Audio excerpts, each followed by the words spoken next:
It was the kind of wedding people in a quiet southern town would whisper about for decades, the kind of story that turns from gossip to legend before the cake has even been cut. On a warm Saturday afternoon, while cicadas hummed in the oaks and the church bells tolled, the doors of St. Mary's Chapel creaked open. Guests, fanning themselves with folded programs, leaned forward as the bride stepped inside. What they saw made every whisper catch in midair. She was tall, towering really, her frame all long lines and sharp angles like she had been carved out of marble and starved of softness.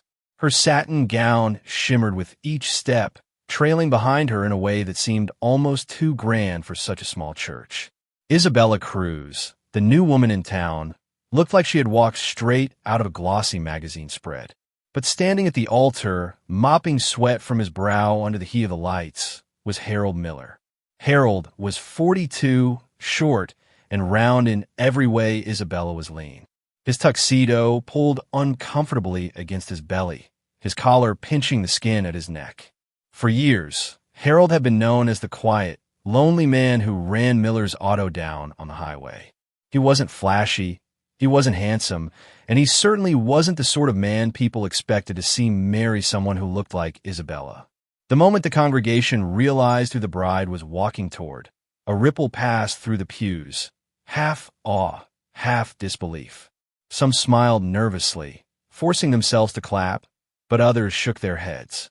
Teenagers stifled giggles behind bouquets. One old man leaned to his wife and muttered, "Looks like a circus act, doesn't it?" His wife shushed him, but she was staring too. Because in this town, where everybody knew everybody else's business, the sight of Harold, of all people, claiming a woman like Isabella was nothing short of shocking. Yet Harold didn't seem to notice the whispers, or maybe he just chose not to. His face was lit up like a boy on Christmas morning, his eyes glistening with tears as Isabella drew closer. For him, this wasn't a joke. This wasn't gossip. This was the answer to every lonely night he had spent eating reheated dinners in front of a flickering TV, every failed date, every time he had told himself love just wasn't meant for a man like him. And now, here she was, his dream bride, walking down the aisle, ready to say I do. The pastor's voice trembled slightly as he began the vows, almost as if he, too, couldn't quite believe what he was witnessing. The words to have and to hold floated through the chapel, and Harold squeezed Isabella's long, slender hand like it was a lifeline. She smiled faintly, her lips barely curving, her eyes dark and unreadable. Harold didn't notice. He was too lost in the fantasy of the moment, too swept up in the idea that somehow, against all odds, he had been chosen. Outside, kids pressed their faces against the stained glass windows, trying to catch a glimpse of the spectacle. Cars slowed as they passed, drivers rubbernecking, curious about what kind of woman would marry Harold Miller. The whole town seemed to hum with disbelief and fascination. Later, people would swear they had seen in her eyes, even then, something cold, something distant. But in that chapel, under the dim glow of candles and the creak of wooden pews, all Harold could see was the promise of a new life. When the pastor finally announced them husband and wife, Harold kissed Isabella with such desperate joy it drew a gasp from the crowd. She kissed him back, lightly, quickly, her long fingers stiff against his cheek. Cameras flashed, applause rose, and the organ thundered as they turned to face the congregation. Harold beamed, his round face flushed red with triumph. Isabella raised her chin, scanning the room like a queen acknowledging her subjects. As rice scattered and bells chimed, Harold helped his new bride into the back of a waiting limousine. He waved through the window to the gawking neighbors, blissfully unaware that behind those smiles were mutters and wagers about how long this marriage could possibly last. For Harold, this was the start of his fairy tale. For Isabella, well, no one could quite tell what was going through her mind. She stared out of the tinted glass, expression unreadable as the car rolled away. And as the limousine disappeared down Main Street, the whispers turned into something else entirely. They became predictions, warnings, uneasy laughter. The town had seen mismatched couples before, but nothing like this. Nothing that felt so destined to end badly. Harold didn't hear any of it. He leaned back against the leather seats, squeezing Isabella's hand, whispering, "I still can't believe you chose me." She smiled then, faintly, but her eyes never left the road ahead. The bells faded behind them. The sun dipped lower, and the fairy tale that Harold Miller had prayed for was already teetering toward the kind of ending no one in that town would ever forget. From the moment the limousine pulled away from the chapel, Harold Miller felt like he had stepped out of his own life and into somebody else's dream. He glanced at Isabella beside him, her long legs crossed neatly, her eyes fixed out the tinted window. The way the late afternoon light cut across her cheekbones, the sleek line of her gown against her body. He couldn't believe she was real, let alone his wife. He reached out and squeezed her hand again, as if to test the miracle. She gave him a small smile, one that flickered at the corners of her lips, but never quite reached her eyes. To Harold, that didn't matter. All his life, he'd been told to be realistic, to lower his expectations. He was the kind of man who was good with his hands, better under the hood of a car than in a room full of people. He'd built a modest life from grease and grit, never expecting more than a paycheck, a football game on the weekends, and maybe a dinner at the local diner now and then. Women, real, beautiful women like Isabella, belonged to another world. He had accepted that, until she walked into Miller's auto one hot afternoon, asking about her brakes. He still remembered the way she had leaned against the counter, her shadow stretching across the oil-stained tiles, her voice smooth as silk. She'd told him he had kind eyes, that she could see he was a man who worked hard, a man who cared. Harold had laughed nervously, brushing it off, but those words had lodged deep inside him. No one talked to Harold that way, not since high school. And when she came back, bringing him coffee the next morning, just to say thanks, Harold had felt something awaken in him that he thought had died years ago. Friends warned him, in the way small-town friends do. "She's out of your league, Harold. A woman like that don't just fall into a man's lap without reason." But Harold didn't want to hear it. He told himself people were just jealous. Maybe they were. Maybe they didn't understand what it felt like to finally be seen, to finally be wanted. Isabella told him she liked his laugh. She told him she admired a man who could fix things with his bare hands. She told him he was strong. And Harold, who had spent his life being told he was too short, too fat, too plain, drank up every word like it was holy water. On their wedding day, the disbelief around them only made him more certain he'd done the impossible. Isabella wasn't with him for money. Harold wasn't rich. She wasn't with him for status. He was just a mechanic. That meant she must be with him for love, pure and simple. And Harold clung to that, thought the way a drowning man clings to driftwood. But Isabella, when the applause faded and the limo doors shut, grew quieter. She scrolled through her phone, thumb darting across the screen, her face hidden behind a curtain of dark hair. Harold tried to make small talk about the food at the reception, about the way his Aunt Patty cried during the vows, but Isabella only hummed, barely listening. Her eyes darted to the screen again and again, her jaw tightening at each buzz of an incoming message. Still, Harold told himself it was nerves. Who wouldn't be nervous, leaving everything behind to start fresh in a small town? He reminded himself she had said yes. She had stood at the altar in front of God and everybody and promised herself to him. That meant something. He kissed her temple, whispered, "This is just the beginning, baby." She smiled at that, brief and polite, before tucking her phone back in her purse. Later, at the modest rental house Harold had prepared, the contrast between them became even sharper. He had spent weeks fixing it up, fresh paint, new curtains, even a brand new mattress. He wanted everything perfect for her. Isabella walked from room to room, her heels clicking against the floorboards, her expression cool, unreadable. She touched the walls lightly, like she was inspecting a hotel she hadn't chosen for herself. Harold trailed after her, pointing out little details he'd worked hard on, desperate for her approval. She nodded, murmured a nice, but her eyes didn't linger. That night, Harold lay awake beside her, listening to her steady breathing. He couldn't stop smiling, even in the dark. His wife, this breathtaking woman, was sleeping in his bed, in his house. She had chosen him. He whispered thank yous to God, to fate, to whatever force had made this miracle possible. Isabella stirred, turned her back to him, and drifted further into the dark. The next morning, Harold told the story of their first breakfast as man and wife to anyone who would listen. She likes her eggs scrambled, light on the salt, he said proudly, as if it were proof of their bond. He told his buddies at the garage that Isabella said she loved how he made coffee strong and simple. She says she don't care about fancy stuff. She says she just wants a man who takes care of her. And Harold puffed up his chest when he said it, grinning so wide it hurt. What Harold didn't mention, what he maybe didn't even register, was the way Isabella's smile tightened when she caught him staring too long. The way she spent more time on the porch with her phone than at the kitchen table with him. The way she seemed to slip into herself when no one was watching, her expression flattening, her eyes hardening into something cold. Neighbors whispered that she was distant, that her beauty had a brittle edge to it. But Harold brushed them off. He told himself people were jealous or small-minded or too stuck in their ways to understand love when they saw it. In his heart, Harold believed Isabella was his dream bride, the answer to every prayer he'd ever whispered into the quiet of his lonely nights. And so, while the town gossiped and doubted, Harold held fast to his fantasy. He couldn't see what others saw.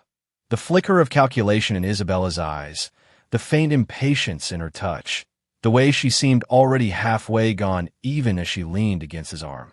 To Harold, love had finally come knocking.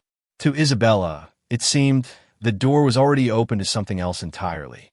The reception had been loud, messy, and everything Harold had secretly hoped for. There was too much barbecue, too much beer, and just enough awkward dancing to make people forget they had once whispered that the bride and groom looked like a joke. By the time the last of the guests stumbled out under the string lights, Harold was flushed with pride and cheap champagne. He kept glancing at Isabella, radiant in her white dress, as though at any moment she might vanish into smoke and he'd wake up alone in his little house again. But she didn't vanish. She was still there, gliding past the well-wishers, her hand resting lightly on his arm as though they'd been born together. When the limo pulled up outside the small rental house Harold had worked so hard to prepare, he nearly tripped over himself to open the door for her. He wanted everything perfect, right down to the way he carried her over the threshold. She was taller than him, lean and delicate in his arms, but Harold didn't care how ridiculous it looked. He staggered across the living room, laughing nervously, whispering, "Welcome home, Mrs. Miller." She smiled faintly, brushing her hair back, her eyes scanning the room like she was memorizing exits.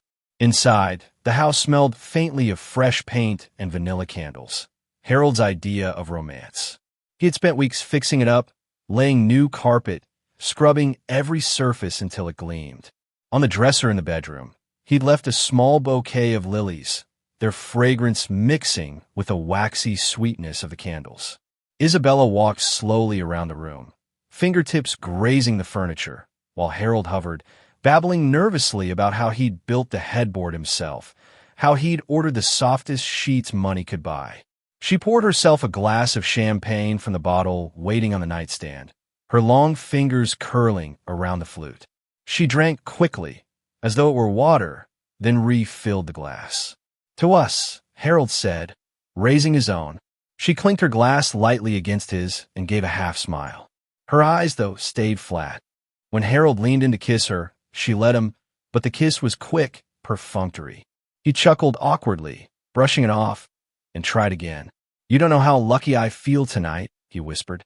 "I still can't believe you chose me." Isabella tilted her head, studying him with an expression that could have been affection or maybe pity. "You don't know me at all, Harold," she murmured. Her voice was low, almost drowned out by the hum of the air conditioner. Then she drained the rest of her champagne and turned away, her silk gown slipping slightly from her shoulder as she sat at the vanity to remove her earrings. The words stung, but Harold told himself it was just nerves. Everyone said brides got jittery on their wedding night. He laughed it off, saying, "That's what marriage is for, right? To find out more every day." She didn't answer. She just stared at her reflection in the mirror, her face unreadable. Later, when they slipped into bed, Harold tried again to bridge the distance. He reached for her, tracing the line of her arm, but she flinched almost imperceptibly. He froze, his heart thudding. "Is something wrong?" he asked softly. She turned to face him then, her dark eyes catching the light. "I'm just tired," she said flatly. "It's been a long day." Harold nodded quickly, retreating to his side of the bed. He lay there in the dim glow of the bedside lamp, staring at the ceiling, telling himself not to push. She needed time, that was all. Tomorrow, everything would be different. Tomorrow, she'd see how much he loved her, how much he was willing to do for her. Tomorrow, she'd smile at him the way she had when she first walked into his shop. Isabella turned onto her side, her back to him, her phone glowing faintly in her hand. Harold could see the light beneath the covers, the flicker of her thumb as she typed. He wanted to ask who she was messaging, but he swallowed the question. Love meant trust, he reminded himself.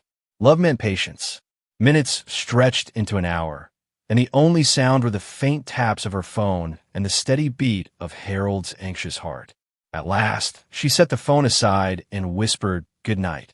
"Good night, sweetheart," Harold whispered back, his voice thick with hope. He closed his eyes, picturing the life ahead of them, the trips they'd take, the laughter they'd share, the home they'd build together. He imagined her walking into his shop each day, bringing him lunch, kissing him in front of his friends. He imagined proving everyone wrong. What he didn't imagine, what he couldn't imagine, was the cold calculation flickering behind her eyes as she lay there in the dark, wide awake, staring at the shadows on the wall. To Harold, this was the first night of forever. To Isabella, it was simply another step towards something far darker. And as the house settled around them, as the candles guttered out and the clock ticked past midnight, Harold drifted to sleep with a smile still on his lips. He had no idea that by the time their honeymoon ended, that smile would be the last trace of him anyone would ever see. Harold woke the next morning with a kind of giddy anticipation he hadn't felt since childhood Christmas mornings. The light streamed through the thin curtains, dust motes drifting lazily in the air, and beside him Isabella lay perfectly still, her back turned, her hair spilling across the pillow like ink. For a moment, Harold just stared at her, his chest swelling. This was his wife. His wife. He had to repeat it silently to himself just to believe it. He eased out of bed, tiptoed into the kitchen, and busied himself with eggs, bacon, and toast. He even set the table with the good plates he'd borrowed from his Aunt Patty, the ones with the gold rims. When Isabella finally emerged, wrapped in a silk robe, Harold nearly tripped over himself pulling out her chair. "Breakfast for my bride," he said, his grin stretching wide. She gave him a polite smile and a faint "thank you," then picked at her eggs with disinterest. Her phone buzzed on the table, and she quickly snatched it up, typing with both thumbs before sliding it under a napkin. Harold ignored the pinch in his gut. She was young, modern, always on her phone. That didn't mean anything. Instead, he launched into talk about the honeymoon trip he had planned. "We'll leave right after breakfast. Just a few hours' drive to the coast. I booked a hotel. Real nice place, ocean view and everything." Isabella glanced up, her expression unreadable. "The coast? Yeah, you'll love it. Fresh seafood, beach walks, the works. Just us." He chuckled nervously, like something out of a movie. She sipped her coffee, still watching him. "All right," she said finally, "if that's what you want." By noon, they were on the road, Harold's old pickup rattling down the highway with a suitcase tossed in the back. Harold kept up a steady stream of chatter, stories about the town, memories from childhood, even silly jokes. Isabella sat quiet beside him, sunglasses covering her eyes, her phone lighting up every few minutes. At one point, Harold reached for her hand, and she let him hold it, limp and cool in his palm. The coastal hotel was nothing fancy, but to Harold it felt like paradise. A low, whitewashed building with balconies facing the sea, the smell of salt and fried shrimp thick in the air. He had booked the honeymoon suite, which really meant a king-size bed and a small balcony, but Harold was proud of it all the same. He carried their bags up, heart pounding with excitement. Isabella followed slowly, her heels clicking against the tiled floor. Inside, she walked straight to the balcony and lit a cigarette, her slim figure outlined against the glaring sun. Harold hovered in the doorway, taking her in like a painting. "Beautiful, isn't it?" he said, gesturing at the ocean. She blew out smoke. "Yeah, beautiful."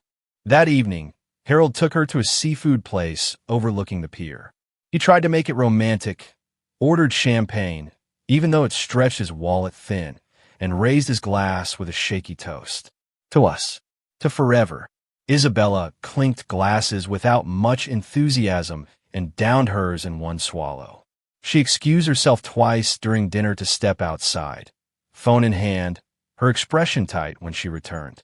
Harold told himself she was just overwhelmed. Big life change, new husband, new town. It made sense she'd need some air. But when he overheard her on the patio, her voice sharp and low, saying, "I told you, I'll take care of it tonight," his stomach twisted into a knot. He didn't ask. He couldn't bring himself to. Instead, he smiled wider when she came back, ignoring the way her eyes flicked past him to the door. He tipped extra for the waiter, hoping to impress her, and led her back to the hotel under a canopy of stars. Back in the room, Harold poured another glass of champagne, his hands trembling slightly. Isabella sat on the edge of the bed, her posture stiff, her eyes locked on her phone again. "You okay?" Harold asked softly. She looked up at him then, her gaze steady, almost cold. "You really don't see it, do you?" The words sliced deeper this time. Harold tried to laugh them off, to cover the sting with humor. "That's what a honeymoon's for, right? To find out more every day." She didn't smile. Instead, she stood, slipped her phone into her purse, and went to the balcony again. Harold watched her silhouette in the moonlight, his chest aching with a mix of love and unease. Later that night, as they lay in bed, Harold reached for her, desperate to close the distance between them. She turned her face away. "Not tonight," she whispered.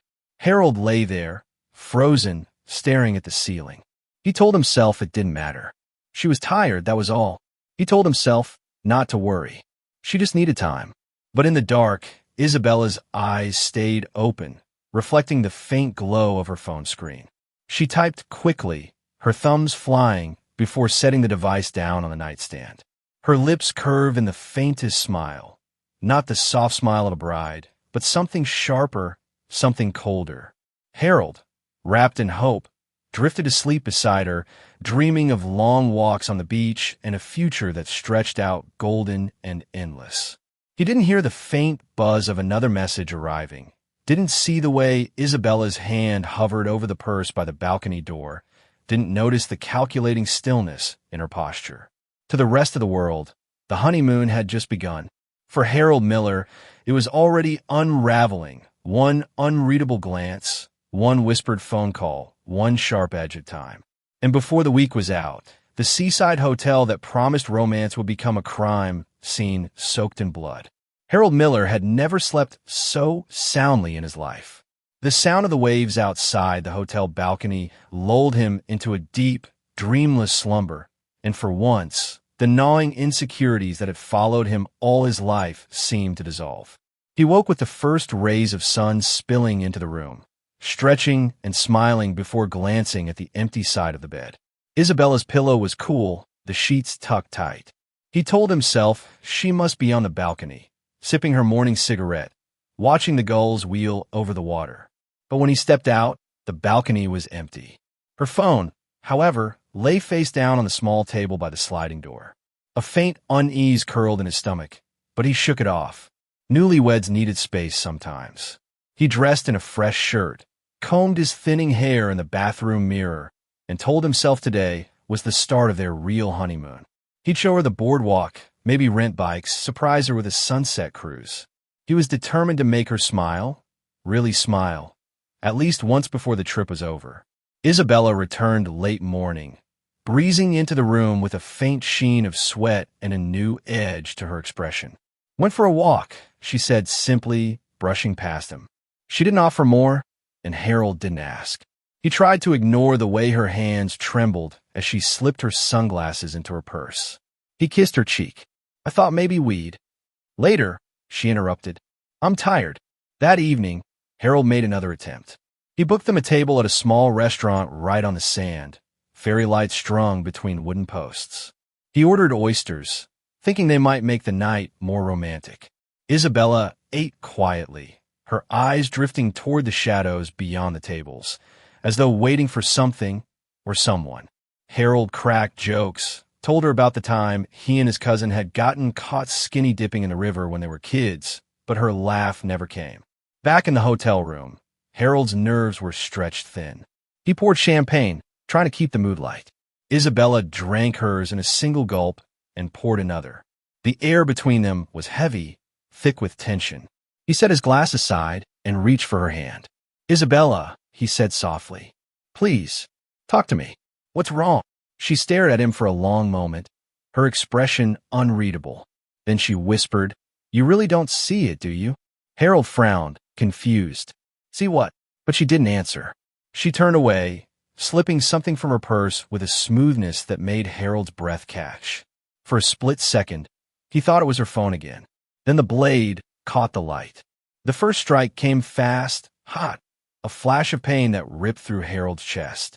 He gasped, stumbling back, his hands instinctively flying to the wound. Blood welled between his fingers, warm and sticky. Isabella, what?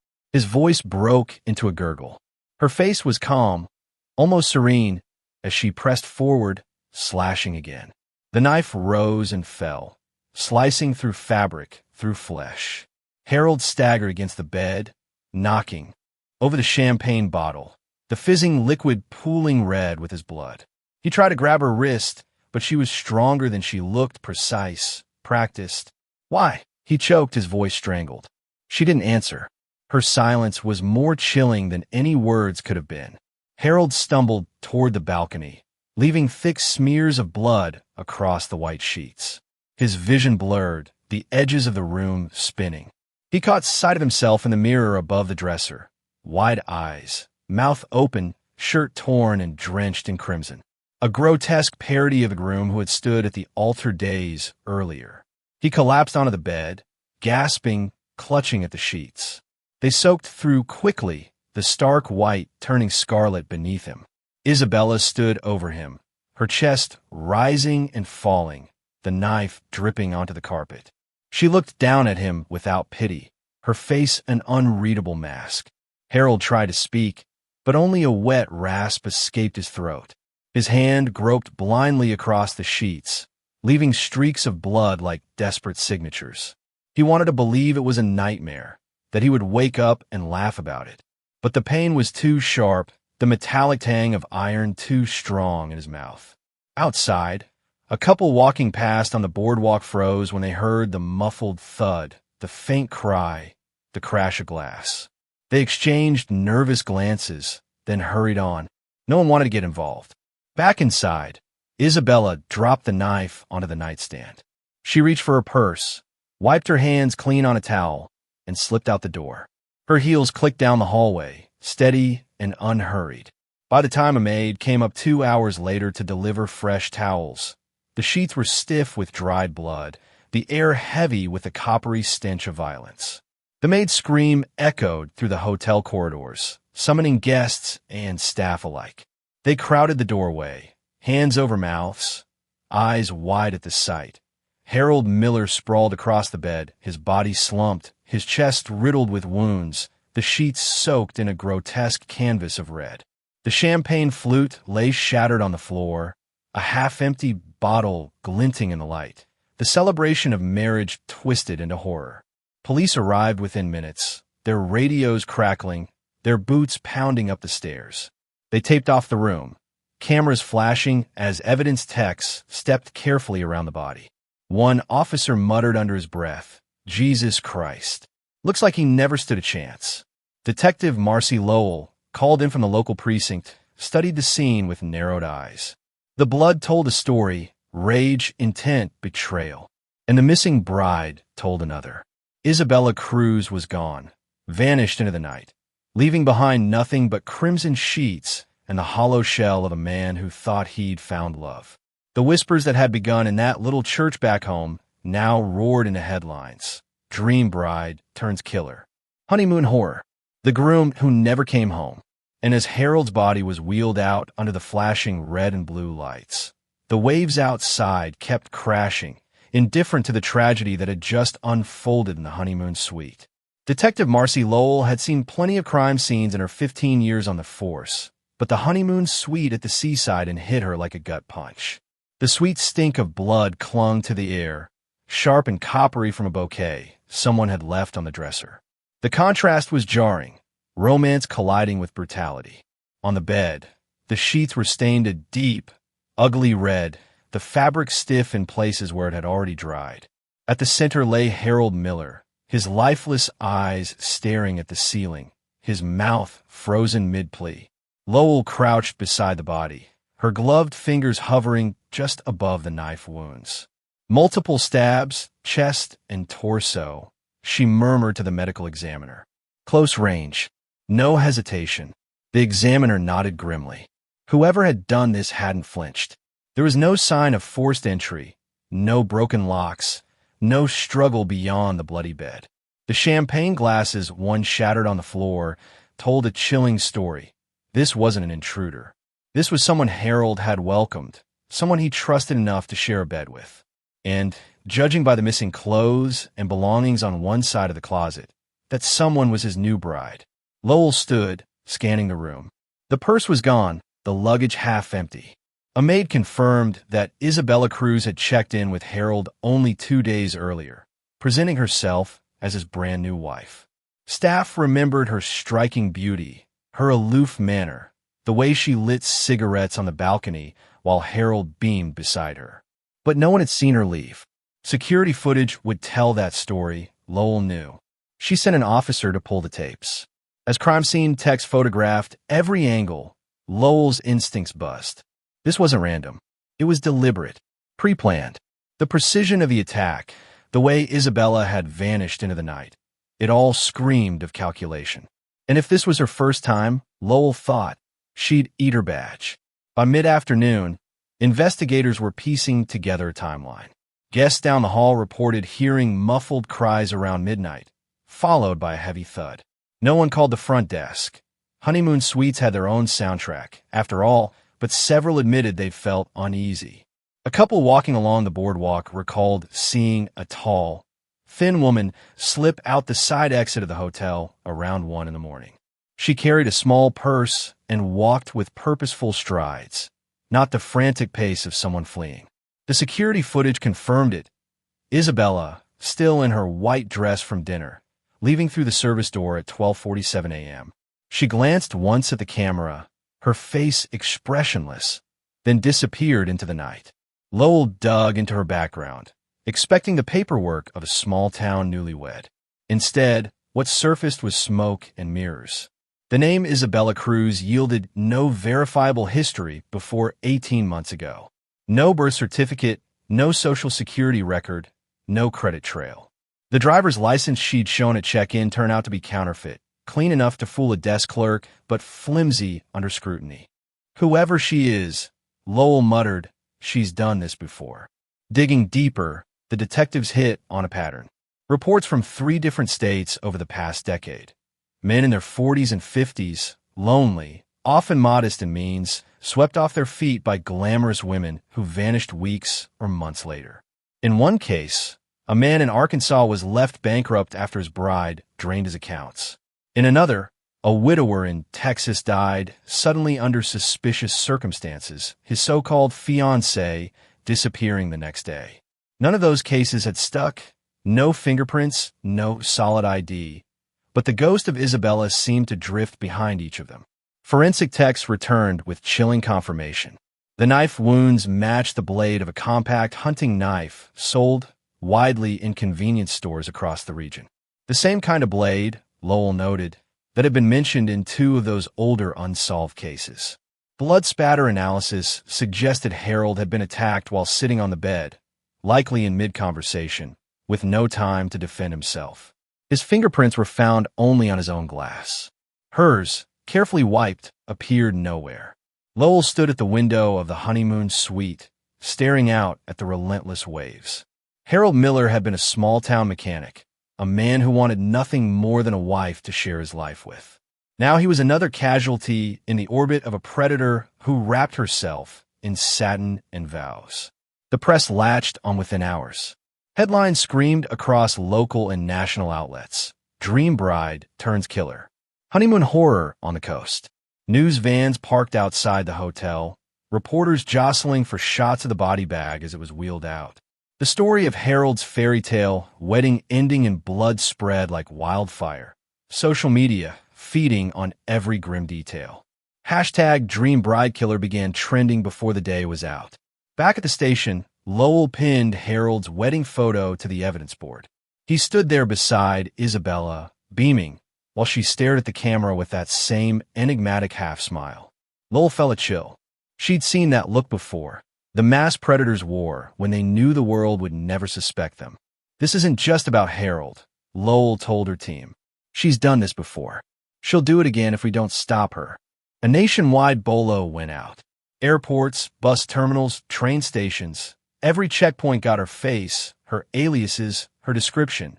Tall, model thin, striking features, early 30s, favors wealthy or lonely men. Officers in neighboring states reopened cold files, combing through old reports for the same ghostly bride who vanished before justice could catch her. But even as the net tightened, Isabella was always one step ahead. Witnesses placed her in a cab heading toward the state line, then nothing. It was as if she dissolved into thin air, shedding identities like snakeskin. For Harold's family, the grief was unbearable. His sister wept on local TV, clutching his photo. He just wanted to be loved, she said. He thought he finally found it. Instead, she took him from us. Candles burned outside Miller's auto, customers leaving flowers at the door. The town that had once whispered in disbelief about his marriage now whispered in mourning, shame curling in their throats for having laughed at him. Detective Lowell stayed late into the night, staring at the board. She knew Isabella was still out there, somewhere, slipping into a new town, a new dress, a new lie. Harold's blood was only the latest stain on her hands. And unless they caught her, it wouldn't be the last. Detective Marcy Lowell always said the hardest part of a case wasn't finding the body. It was peeling back the layers of the living. Dead men left evidence in blood and bruises. But women like Isabella Cruz left shadows, false trails designed to keep anyone from ever really knowing who they were. In the weeks following Harold Miller's murder, Isabella became a ghost with 1,000 faces. Every lead led to another dead end. The more Lowell dug, the clearer it became. Isabella Cruz wasn't a real person at all. The break came when a retired investigator from Arkansas called Lowell after seeing the news. "Your bride killer," he said. "She's the same woman from my case 10 years ago. Different name, same face." His case involved a man named Dennis Porter, a lonely widower who'd married a glamorous brunette calling herself Elena Vargas.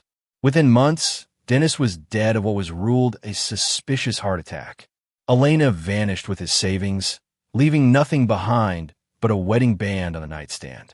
Lowell's team began cross-referencing aliases: Elena Vargas, Sofia DeMarco, Ana Castillo.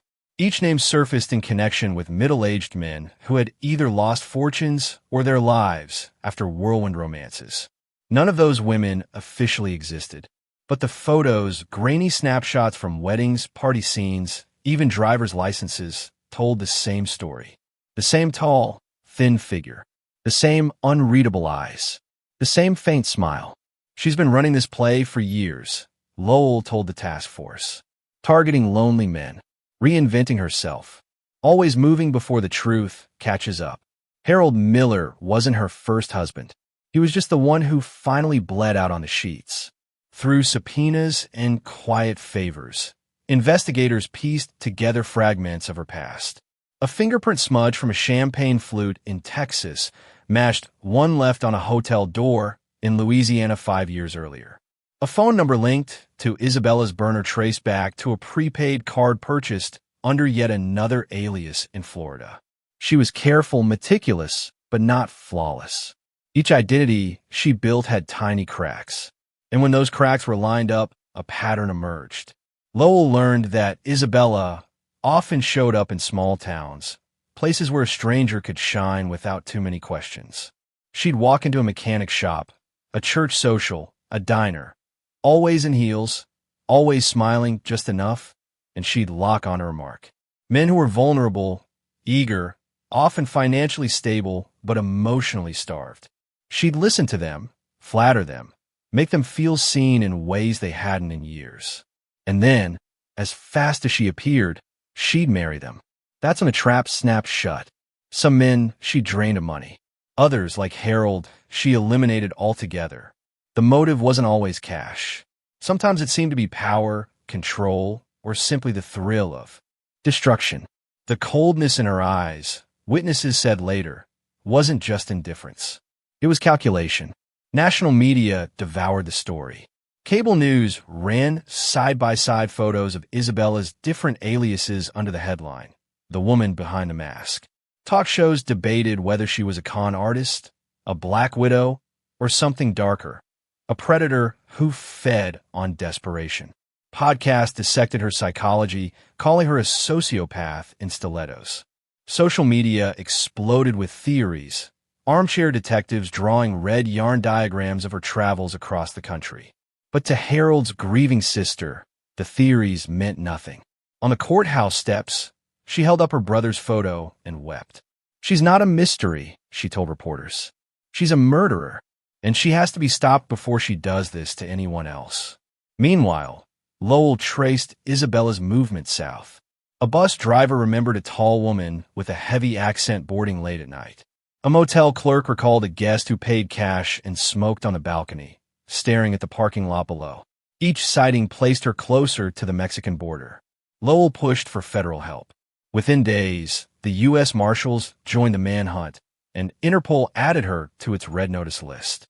But Isabella was slippery. Each time authorities closed in, she was already gone, like smoke through fingers. In one instance, surveillance caught her walking into a salon in Arizona as a brunette. Hours later, she emerged blonde, her features softened by makeup. By the time agents arrived, she'd vanished again. Forensic psychologists profiled her as highly intelligent, manipulative, and remorseless. "She doesn't kill out of rage," one expert said on live TV. "She kills out of strategy. She treats people as pawns." Harold was never her husband. He was her next meal. Lowell pinned more photos to the evidence board. Men smiling at barbecues. Men in wedding tuxedos. Men caught mid-laugh beside the same haunting figure. The list of potential victims grew. Some confirmed dead, others ruined financially, others too ashamed to admit they'd ever fallen for her. The more the case unfolded, the more chilling the realization became. Isabella wasn't simply a woman with a dark streak. She was an apex predator, camouflaged in lace and lipstick, thriving on the vulnerability of those who thought they'd finally found love. And somewhere out there, Lowell knew she was watching the headlines, maybe even smiling. Because for Isabella, every mask she wore wasn't just a disguise, it was a weapon. The country wanted justice. The families wanted closure. Lowell wanted a confession. But Isabella wanted only one thing: to keep moving, to keep hunting, to keep feeding that insatiable hunger that had already left Harold Miller bleeding in a honeymoon suite by the sea. And until she was caught, no one could say who her next groom might be or whether he'd survive the wedding night. 6 months after Harold Miller's body was wheeled out of the seaside inn, the woman who called herself Isabella Cruz was finally cornered. She had slipped across the border into Mexico, reinventing herself yet again with dyed hair and a new passport. For a while, she lived in a small coastal town, blending into the tourist crowd. But her appetite for risk betrayed her. A hotel clerk noticed her accent, her aloof manner, the way she paid only in cash. He recognized her face from a news segment playing on the lobby television. When federal agents arrived, Isabella didn't resist. She simply stubbed out her cigarette, raised her hands, and said, "Took you long enough." Her extradition to the United States became a media circus. Cameras swarmed airports. Tabloids plastered her photo across their covers. Bride of Death, the Black Widow Killer, the dream bride turned nightmare. On social media, her name trended daily. Some called her monster. Others, disturbingly, treated her like a dark celebrity, turning her into memes, romanticizing her cold stare. The court of public opinion was divided, but the real court was not. During her trial, prosecutors laid out her trail of destruction. Multiple aliases, a string of lonely men left penniless or dead, and the bloody end of Harold Miller. Detective Marcy Lowell testified with precision, walking the jury through every piece of evidence. Footage of Isabella slipping out the service door, phone records linking her to prepaid cards, fingerprints tied to past cases. Jurors winced at the crime scene photos of Harold's final moments. His wide smile at the altar contrasted with the horror of his deathbed. Isabella sat stone-faced throughout, showing neither shame nor remorse. She never denied killing Harold, but she never admitted it either. Her attorney tried to paint her as a misunderstood woman, a survivor who turned manipulative to escape poverty.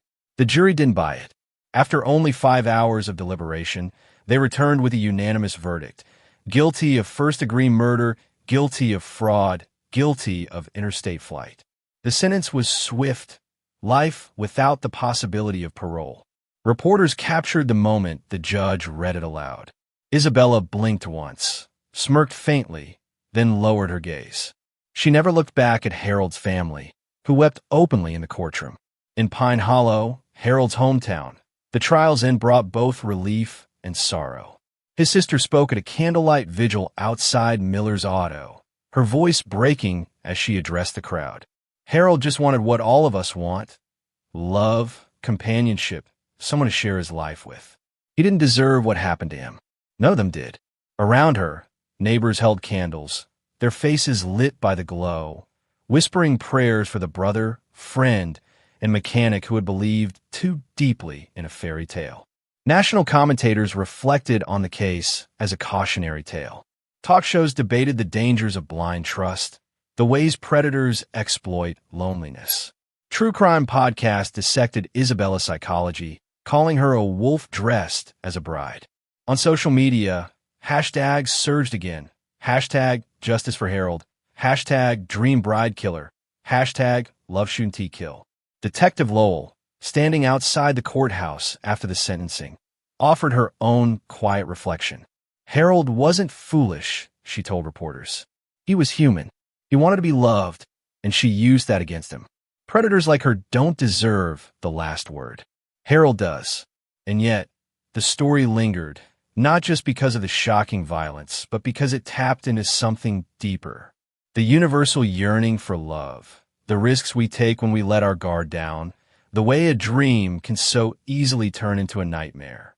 Harold Miller believed he'd finally found happiness. Instead, he found the cold edge of a blade from the very woman he trusted most. As the years pass, people in Pine Hollow still speak of Harold's wedding in hushed tones. They remember the way the town buzzed when Isabella walked down that aisle, the disbelief, the laughter, the whispers. Now those whispers have hardened into a warning. Some fairy tales are traps. And somewhere in the prison where Isabella spends the rest of her days, perhaps she smiles at the headlines she left behind. But outside those walls, Harold's story remains a reminder written in blood. Love, when twisted by deception, can become the deadliest weapon of all.